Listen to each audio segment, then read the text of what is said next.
What does manhood mean to you? Hmm. I think a lot of the time manhood kind of gets boiled down to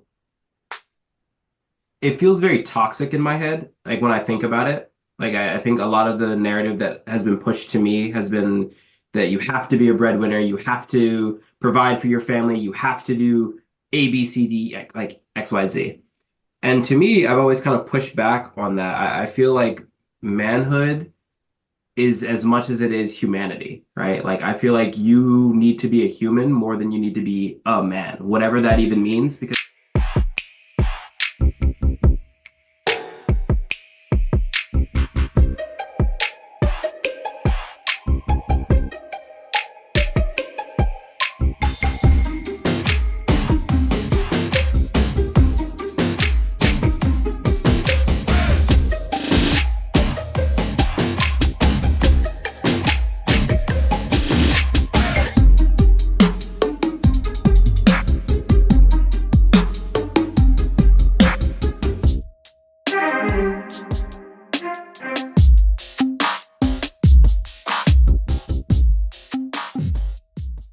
Hi, and welcome to another edition of King Crush Thursday, the series where we highlight and uplift and listen to Black men, because frankly, not too many people are doing it.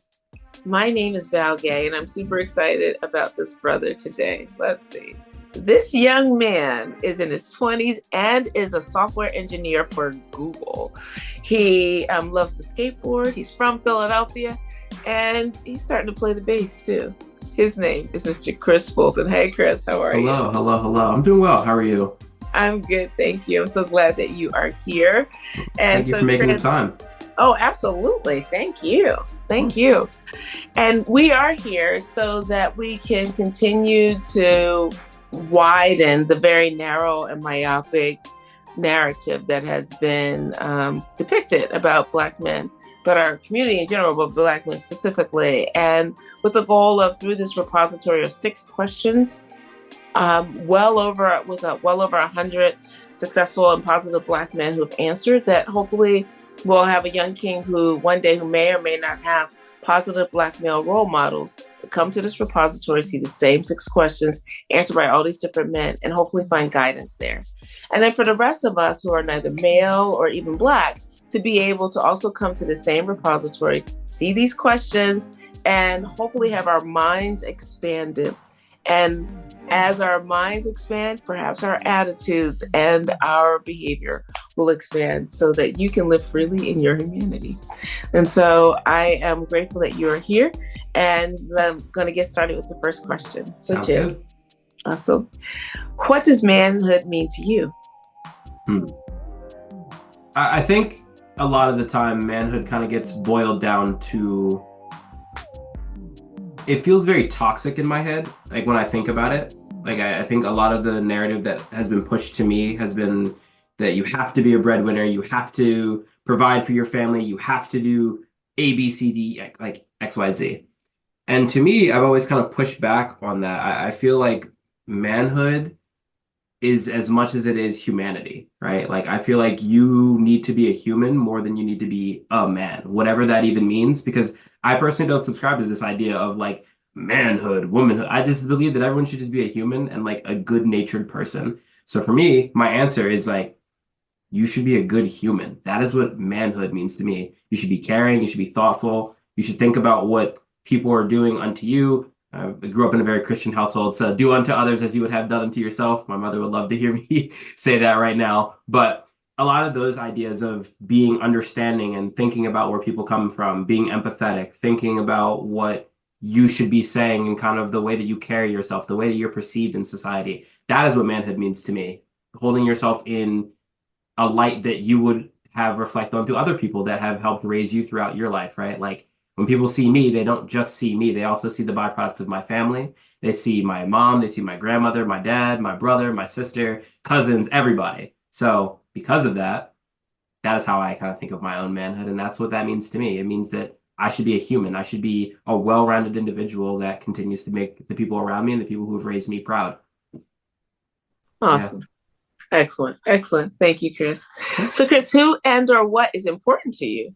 I have a lot of people that I think are very important to me. First off, my family, as I already kind of listed, like my few right there. So like my core group.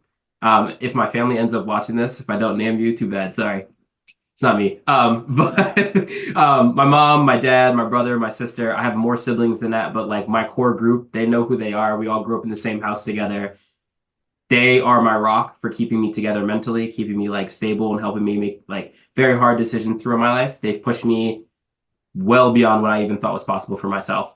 So, excuse me, they are my first line of defense all the time. Whenever I'm like, I don't know what to do, always gut check. I go, hey, hey, hey, what do you guys think about this? Texting my family group chat.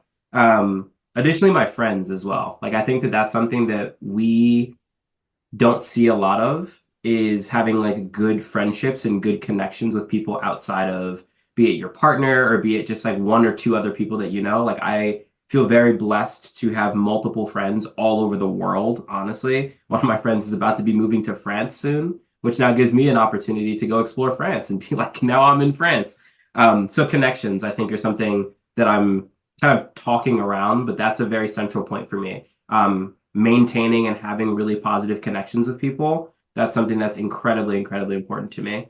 Some other things that I value, curiosity about the world. There are too many things, far too many things that we can be interested in and spend time learning about and spend time just doing. As you already talked about, I skateboard, I play the bass, I play video games, I read anything. Just being curious about something like doesn't it broadens your perspective in the world, right? And because of that broadening, that's something that helps me learn how to continue to improve in my own life. So curiosity and constantly pursuing that.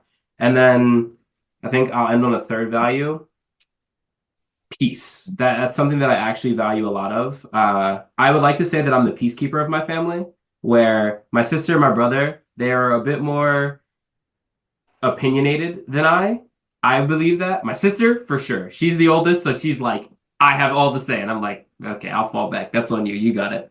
Um, but peace, both in my own life, like my personal life. Oh, my light's turning now for some reason. There we go. Both in my personal life and then in relationships, in anything that I'm actually doing day to day. So peace of mind, peace of body, peace around me, peace surrounding anything that I want. So those are my values, my three. I have more, but That's awesome. Excellent. Excellent. That's great. Thank you so much. You've answered this next question a little bit, but I'm going to ask you. So, Chris, how do you want us to see you? I don't know. You kind of just see me as how I am. I'm just a guy. I do things. I skateboard. I play the bass. I code. I don't know. I'm just me. I feel like there's no particular lens that I want you to view me through other than as a person.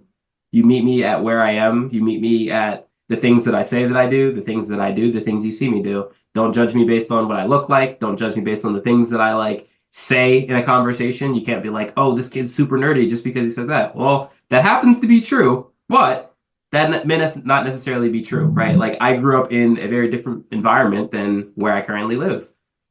So tomato, tomato, but I honestly just would have people see me for me, just as the person that I am. Learn about me. Don't make a judgment about who I am beforehand, and like spend the time getting to know me. That's always my like thing. It's like at first value, you might be like, or first glance, I have no idea. Face value is what is it? Never judge a book by its cover. So the same thing. It's like there's a lot of depth to who I am, but I also am someone who wears my heart on my sleeve. So I will tell you things that I do and tell you what I believe. So you can kind of already gauge what I am about from rip. There you go. So it's just see me for me. Got it. Got it. Got it. That's excellent. Thank you. So, Chris, what is your epic dream? I'm actually living one of them right now. When I was a kid, I remember my mom and dad were asked me what I wanted to be when I grew up. I went through a bunch of phases. I wanted to be a magician. I wanted to be an astronaut. At one point, I wanted to be food. I don't understand how that one was supposed to work out, but I wanted to be food. Um, I wanted to be a lot of things. I wanted to be famous. I was just like, oh, I'll just be famous. And then my mom was like, that's not a job. And I was like, ah, people get paid for it all the time. Um, but actually, I gained my first like childhood dream from watching Dexter's Laboratory, the cartoon. And I was always so inspired by the way that he would build whatever he could imagine. that was something that was so cool to me. I was like, oh, I would love to have like a lair that I could just build robots in all my life and just be like, this robot does this thing or this does this. And as my family, if they were here, they would be like, yeah, Chris has always been someone like that. Um, so when I was a kid, I also got really into tinkering with things just because, I wanted to figure it out. First thing I wrote down was my goals in my life and like things that I wanted. And one of the first goals that I had was I wrote down, there's a piece of paper somewhere, I don't know where it is, but it says, I want to work at Google building robots. That was my childhood dream. And I made it halfway. I work at Google. I'm not building robots yet, but I work at Google, which is the part where I'm like, I managed to achieve that first epic dream. And now that I'm here, I think those dreams have changed. I heard a really powerful quote the other day, something that I've been kind of dwelling on a bit. And the quote goes, success unshared is failure. So my next like epic dream is finding a way to start bringing generational wealth to my family. I think that's a phrase that gets thrown around very frequently, generational wealth there, here and here. And for me, I recognize that I'm not going to pass down $1 billion to my family. At least I don't think I am. That's at least where I stand now.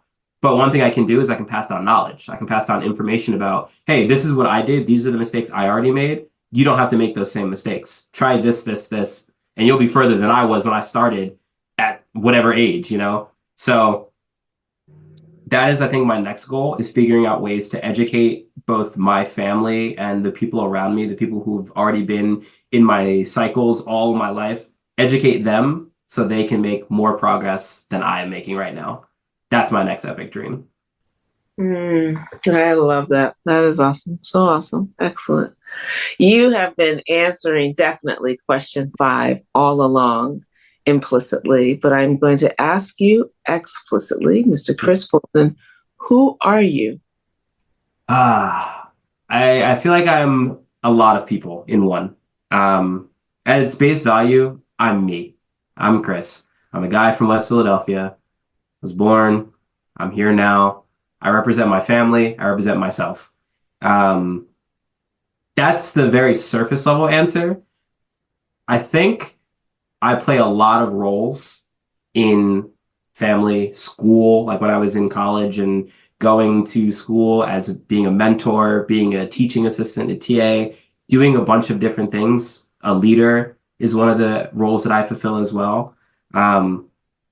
But one thing that I've always, I remember in 5th grade, someone called me a jet setter. And I was like, I don't know what that is. I didn't know what they were talking about back then. And I was like, what are you calling me right now? I like to get on jets. And they were like, no, like a jet setter. And I was like, yeah, that's me. I like to think of myself as one.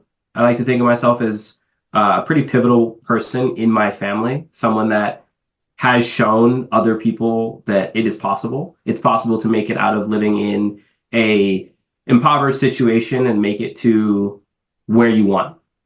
I had a childhood dream to work at Google building robots. Half of that dream is complete. I'm working at Google. It's a little hard right now to like switch into building robots because I got to learn a whole new skill set, but that doesn't stop me because I've made it this far already, right? I'm young enough that I still have time to go. Let's keep going. And yeah, that's kind of where my brain kind of goes when it comes to who am I. I feel like I have started running on a path where I can be the first person that will start breaking the chains of like generational trauma and generational poverty that we have. I've gone to therapy. Therapy's great. I highly recommend it to anybody listening. Therapy is phenomenal. I've worked through a lot of things that I didn't even know were issues. Like I'll come back to one point towards the end of this, my answer, but I think I'm definitely a difference maker with a lot of people, be it in a leadership role or be it as a team supporter, always trying to push for change and always trying to push for a new perspective to actually be in the room, no matter where it is. But speaking of new perspectives, going back to the thing I mentioned before about therapy, I had an experience at work where I didn't realize how much I needed to be around other people who look like me until I was around people who look like me. And I spend a lot of time I live in a very predominantly white neighborhood where it's like, it's fine, whatever. I live in a predominantly white neighborhood. I go outside. I don't see many people who look like me. neither here nor there. I know why I'm here. I'm here to go to work. I'm here to do things. I live my life. I go outside. I have fun, do my own thing, hang out with people, whatever it may be. But I didn't realize how much that was taking a toll on me mentally until I went to a Black summit for fellow Black Googlers that work within our organization. And when I did, it just opened up even more doors in my head because it was, I can only go but this far. When you only see someone who is, when you constantly go to school or you constantly go to a place and all you see are Black people working in service, that's everything you see. You see them working as cashiers or janitors. And again, this is no knock to anybody who does that because we need those roles. We need those jobs because it provides for you. It provides for other people that you're helping. The number of like people who were working in service, and I'll throw quotes around that, but that transformed my life in high school, middle school, elementary school, because I was like, this is someone I feel comfortable talking to. Countless people that were there. Those are the people who pushed me to go further. They were like, hey, keep going. I was like, you got it. But when I saw that within my own field, within something that I had worked for so long, it really changed the fact that, oh, I could really like go further than I've ever thought. You know, I could go beyond what my own expectations of myself were. I thought I knew where my limit was, but then I saw someone else who was doing up here. And I said, whoa, if they're doing up here, why can't I do up there? I see someone who looks like me. They're making the same successes that I hope to make in my life. I'm gonna strive for that. I'm gonna push as hard as I possibly can for that. So that also kind of helped me shape who I am in this idea that I am multifaceted and I had to accept that I also need different elements of myself for the whole of me to work. I was working only in parts, but the whole of me has to be able to go to work every day. The whole of me has to be able to come home. I have work Chris and home Chris, but those two people need to like cross boundaries sometimes. And when I saw that at work, I was like, oh, I can bring home Chris to work. And that was like another point that started the switch where these like different masks that I felt like I was taking off and putting on, and this like tiring game of like constantly splitting here, split here. It's like, oh, I can just be me. And that was a big realization I had within the last year, honestly. So that is a very long-winded way to say, I think I'm a jet setter. That is awesome. That was really wonderful. Thank you. I have so much to say about it, but I think I'll save it for later because I have a feeling you're going to add some more to that, what I need to say. So it brings me to question 6. Already we're at question 6, which is there anything that I should have asked you that I didn't, or you wanted me to ask you that I didn't? In other words, what did I miss? That's an interesting question. Give me a second to think about that one.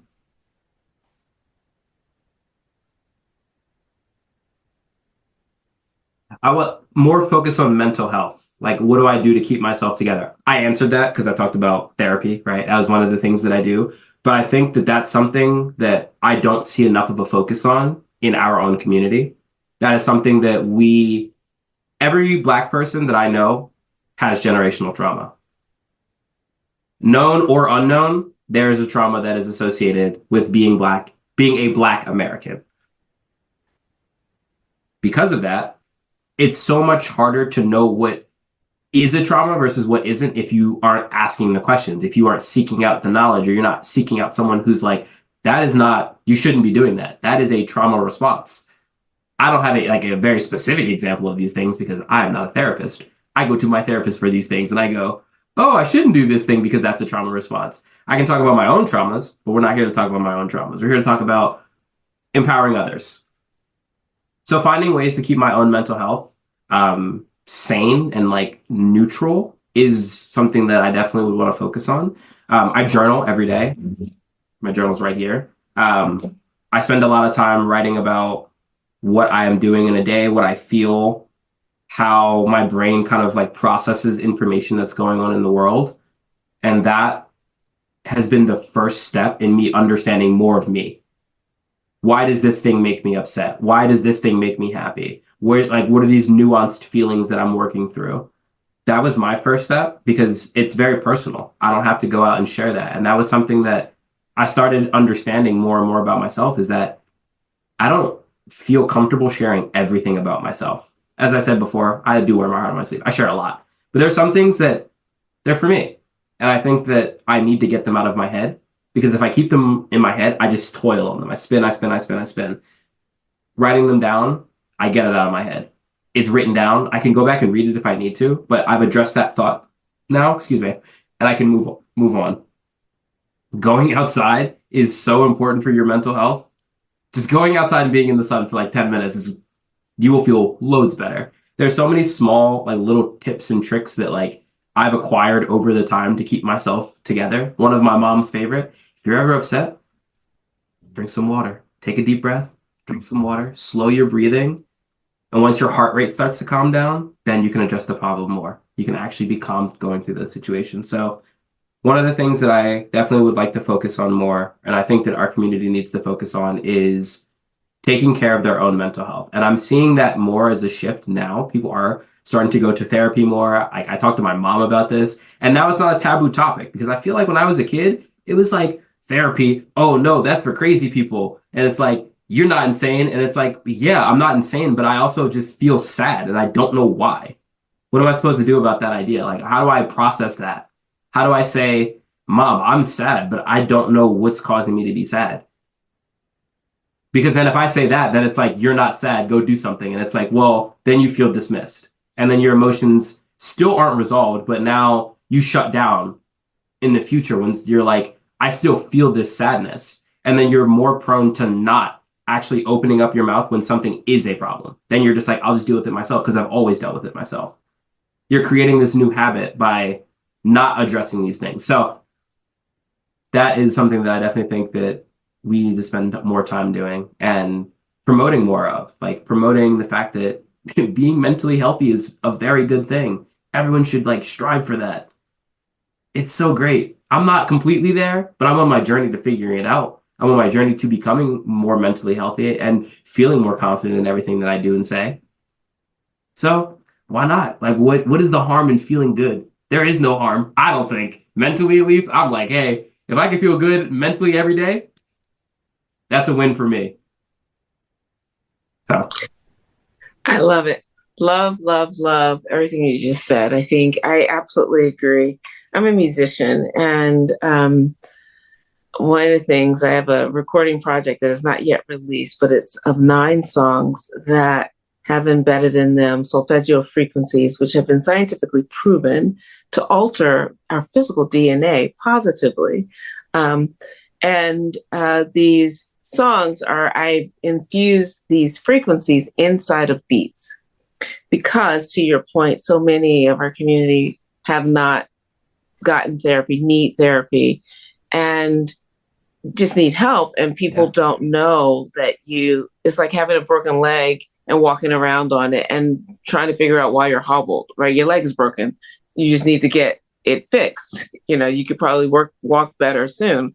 But so I put them inside of this, and I call it like spa music or therapy music with a beat, right? So that people who listen can get a similar effect for if they are not yet ready for talk therapy, for example. Yeah. So I'm totally on that. And I love that you've said so many things. I'm trying to think of one of the things. Oh, I highly recommend having friends all over the world. It is one of the best benefits. Absolutely. All over the world. 2, what else did you say? You said something about, oh my goodness, your epic dream. I'm super excited about your epic dream coming true. And I love what you said, yet. It hasn't fully come true yet. And that is the case. And about community. Everything that you described about being, basically breathing when you realize that you are in a community, that you are not singular in your community. So when you saw other Black folks at Google, it's like, oh, here's my tribe. I'm a part of multiple tribes, but this is a tribe that I can feel and see myself. That is actually one of the reasons, almost definitionally, why I started King Crush Thursday. I am not a Black man, but I am in a community. I am a daughter of a Black man. I am a sister of Black men. I am an auntie of young Black men. I'm in community, friends. And I want those folks, all of you, to be able to walk in your humanity and for you to be able to inspire others. Because I've seen it, how our dad has inspired my brother's friends who may not have had a dad in their home. I didn't see, as a kid, it never occurred to me. But it wasn't until we were later, and I remember one of my brother's dearest friends really just honored my dad in this way and said, like, you were like my dad from afar kind of thing. Like, I listened to you. You be talking to the boys, and then I was there too. And so I got it. I learned too. And that was a beautiful thing. And so this whole repository really is around that, expanding the minds of all of us, but especially the young Christians of the world who may be navigating spaces where they're in between two worlds, multiple worlds. Having spent some time in multiple worlds where I was singular, it can be very daunting if you don't have a good compass, right? And so having a young Chris come and say, I don't know what I want to be, but his answer, I see myself in that answer. I like to play video games. You could do that and do this. That is really one of the reasons. I may never know. We may never know. You may never know who you're impacting by the words you just spoke today, your truth today. But I know for sure that your words are important. I know for sure your words are enlightening. I know for sure that your words will have an impact on not just the one singular Chris, but lots of folks. And so I'm so grateful, Chris, for your presence in this world. I honor you, my king. I do pray that the other half of your first epic dream absolutely comes true. And it's so exciting. And I'm just really, I'm going to shout out to your family. So you have to have your family watch this, because I'm going to shout out to your mom and your dad and your brother and your family. Great job. Great job. And I'm really proud of you. And so thank you so much for being here today. Of course. Thank you for having me. Absolutely. And please stay right there, because I want to thank the audience for joining us today. I really hope that you enjoyed this conversation as much as I did. And if there is a positive Black man in your life who you want to see highlighted in this forum, you want to hear from him, please click the link below or in my bio, fill out the nomination form, and we'll take it from there. We are just steamrolling through. We're well over 100 positive and successful Black men. We're approaching up on a $150, which is amazing. And we're just going to keep going. I often say that success does not mean what someone necessarily does for a living. They may be a software engineer at Google or not, right? We are really looking for those brothers who are also making an impact in their community. As long as what they're doing, what they do for a living is positive and legal, I don't care, but we want to expand, again, our narrative. And as Chris said earlier, Black men are as myriad as the humanity that we sit in, right? So, we want to hear from as many people, because there is no one definitive answer. We need to hear more and more of those answers. So please stay tuned next week for yet another amazing king. And in the meantime, please remember to spread love and have a great day. Thanks so much. And Chris, thank you so much. That was really wonderful. Thank you. Thank you.